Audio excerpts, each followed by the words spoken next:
जी, आपका नाम? अंकुर राणा।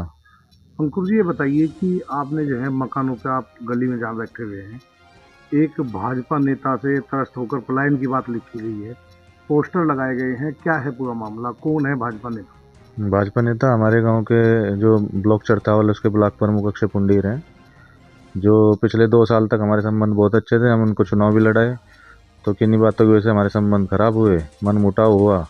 वैचारिक मतभेद हुए, मनमुटाव भी नहीं, लेकिन अब वो इसको पर्सनल दुश्मनी बता करके मेरे पीछे लगे हुए हैं। अभी पीछे उन्होंने तालाब में काम कराया था, तो एक लड़के ने गाँव के ने उनके खिलाफ एप्लीकेशन डाली उनके नाम से। उसको उन्होंने दबा लिया, उनको लगा मैंने कराया है। फिर हमने बोर्ड का निर्माण कराया, तो उसमें उनको नहीं बुलाया गया। फिर उनको लगा कि मैं उनसे दुश्मनी कर किस रहा तरह के हूँ। बोर्ड का निर्माण करा? गांव का एंट्री गेट है एक, वो आप देख सकते हैं जब जाएंगे। उसके बाद उसने मेरे चाचा जी को बुलाया रात के समय, और उनको पुलिस से मेरा इलाज कराने की धमकी दी। उसके बाद मेरी पुलिस से जानबूझ करके मेरे खिलाफ भड़का करके गलत तरीके से मेरी छवि को प्रस्तुत किया। बोल दिया कि इसकी हिस्ट्री शीट खोल लो। मेरे पीछे गुंडे लगाए, अटैक कराने की कोशिश की। उनसे मेरा फैसला भी हो गया, तो उसके बावजूद तहरीर दी फर्जी। उसके बाद 10.5 साल से मेरे ऊपर कोई भी मुकदमा नहीं है। तो किस तरह का षड्यंत्र है? इस तरह से क्यों किया जा रहा, क्या है? देखिए, जहाँ तक मेरी अप्रोच है, जो मुझे पता चला है, वो चाहते हैं कि इसकी हिस्ट्री शीट खोल करके जो खुल चुकी है, और इसके बाद अगला जो उनका टारगेट है, मेरे ऊपर मुकदमे लाद दिए जाएँ, और मुकदमों के बाद मेरा फर्जी इनकाउंटर करा दिया जाए, जिससे जो लोग अगर आने वाले समय में अखबार में पढ़ेंगे या मीडिया पर देखेंगे, उनको लगेगा एक हिस्ट्री शीटर मारा गया है। तो मेरी हत्या कराने की साजिश है, वो मेरी हत्या कराना चाहते हैं। तो आप पे कितने मुकदमे थे पहले, और कितने मेरे मुकदमों में आप बरी हो चुके हैं? कितने कोर्ट में भी विचाराधीन है? मेरे टोटल मुकदमे मेरे ऊपर 7 थे 2015 से पहले। 2015 के बाद कोई मुकदमा नहीं है। उन 7 मुकदमों में से माननीय न्यायालय ने मुझे 5 मुकदमों में बाइज्जत बरी किया है।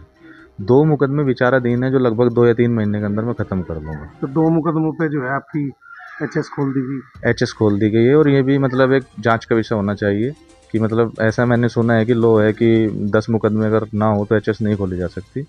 तो कहीं ना कहीं वो लोग भी प्रेशर में आकर के, किसी भी तरीके का प्रेशर हो, पैसे का हो या धन बल का हो, बाहुबल का हो। किस तरह के मुकदमे हैं वो जो आप पे अभी विचाराधीन है? मामूली एक तो फर्जी मुकदमे हैं वैसे तो वो दोनों भी, क्योंकि जो पहले भी लगाए गए थे, उससे पहले मैं चुनाव लड़ रहा था जिला पंचायत का। आप किसी से पूछ सकते हैं, तब भी मेरे ऊपर फर्जी मुकदमे लाद दिए गए थे। तो उसमें मैं जेल काट के बाहर आया। वो मुकदमे माननीय न्यायालय ने माना कि फर्जी मुकदमे, और मुझे बरी किया।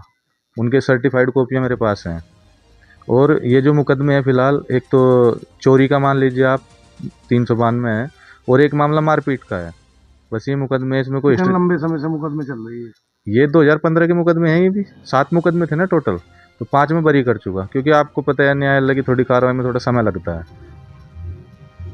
तो मतलब क्या क्या ऐसी दुश्मनी है जो आप पर जो है एचएस खुलवाई? और दुश्मनी दुश्मनी तो नहीं है। दुश्मनी, देखिए, मतभेद को दुश्मनी में तब्दील किया गया है ये कार्य करके। इसको मैं मतभेद सोच रहा था, वैचारिक मतभेद है। आप हमसे नहीं बोलते, हम आपसे नहीं बोलते, बात खत्म हो तो गई। पलायन का वो किया है आपने? अब हमारे पास कोई ऑप्शन नहीं है ना, 2 ही ऑप्शन है, या तो हम लड़ें। अब मैं नहीं चाहता, क्योंकि हम कानून का सम्मान करने वाले लोग हैं, हम ये लड़ाई झगड़ों में विश्वास नहीं करते। तो हम चाहते हैं कि वो पैसे वाले लोग हैं, पॉलिटिकल अप्रोच है उन लोगों के पास, वो कहीं ना कहीं हमारा इनकाउंटर कराएंगे। इससे बेटर है कि उनसे भिड़ने से अच्छा हम अपना सब कुछ बेच बाच के यहाँ से निकल तो जाएं। कितने लोग हैं जो मतलब जिन्होंने ये पलायन? हमारे 10 घर हैं, हम सब जाएंगे। सब जाएंगे? जी, कुछ मजबूरी। सरकार से कहना चाहेंगे, जैसे बीजेपी के नेता हैं वो कुछ कहना चाहेंगे यूपी सरकार से? बिल्कुल बिल्कुल कहूँगा। देखिए, मैं एक ही चीज़ कहना चाहूँगा कि आप हमारी सोशल मीडिया पोस्ट देख सकते हैं। हम माननीय योगी आदित्यनाथ जी को मानने वाले लोग हैं। योगी आदित्यनाथ जी के लिए हम बढ़ चढ़ के वोटिंग कराई। योगी आदित्यनाथ जी की विचारधारा को हम इतना मानते हैं कि हम उनको आगे बढ़ाने का कार्य करते हैं, फेसबुक के माध्यम से या जो भी चुनाव वगैरह आते हैं। लेकिन इस नेता की वजह से ये लोग कहीं ना कहीं भाजपा के कोर वोटरों के भी खोने का कार्य लोग कर रहे हैं। बहुत बड़ा रोल मुजफ्फरनगर सीट जो गंवाई है भाजपा ने, उसमें इसका बहुत बड़ा तो रोल है। आपने ये एचएस हटवाने के लिए पोस्टर लगाए हैं नहीं या? नहीं, अगर आज ऐसे एचएस हट गई, मैं मानता हूँ कि चलो, आज मेरे ऊपर ये पीड़ा है, मेरी पीड़ा है, मैं सामने आया हूँ।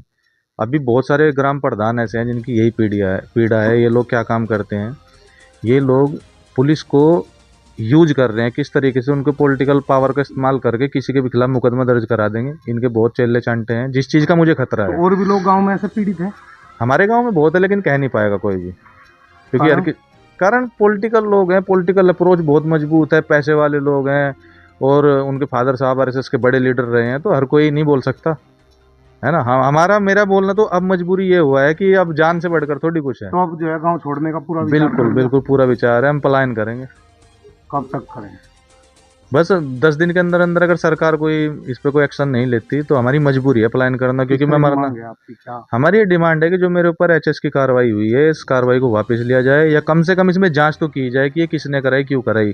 10.5 साल से जिस बंदे के ऊपर कोई मुकदमा नहीं है, किसी नए क्राइम में वो नहीं किया, ना फंसा है। एक तरफ तो सरकार बोलती है कि नक्सली वो वापिस आओ, उनको पैसा भी दे रही है, उनको सरेंडर करा रही है। दूसरी तरफ जो आदमी 10.5 साल से क्राइम के नजदीक भी नहीं, आप उसको अपराधी दोबारा बना रहे हो। जो आदमी मुख्य धारा में जुड़ करके चल रहा है, आप उसको मुख्य धारा से हटाकर एक अपराधी बना बना दिया आपने।